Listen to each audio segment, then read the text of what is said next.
to cover, but I wanted to highlight quickly the Steelers. So thoughts on JuJu returning, Big Ben obviously coming back, James Conner at large. But Bobby, maybe you can pull up the tweet or I'll pull it up for you.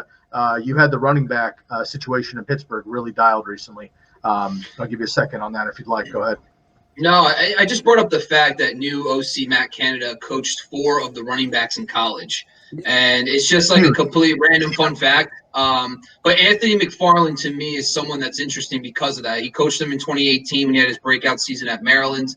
And Canada's history with running backs, all you hear about is his run game concepts from his time in college. So I do think that was interesting. But Benny Snell, from what I'm hearing so far, is sitting on top of the depth chart as of today as the veteran. So, James Conner might come back too. You can see that very simply. But overall, I do think Anthony McFarland to me is very interesting because of his connections to Matt Canada and with James Conner. Hopefully he goes. I would like to see less. I mean, JuJu coming back really throws a wrench in everybody necessarily taking the next step because is there really going to be enough targets to go around with Eric Ebron still on board and Deontay Johnson and company? But listen, all they did was throw last year. I mean, they could not run the football at all. The hope is Matt Canada can come in and establish that ground game again. So if you're not expecting as many targets, someone's going to lose out. And that's going to be probably James Washington, which we hope because we're hoping that, they move to the 3 receiver set. He fades out and those 3 guys can kind of emerge full time.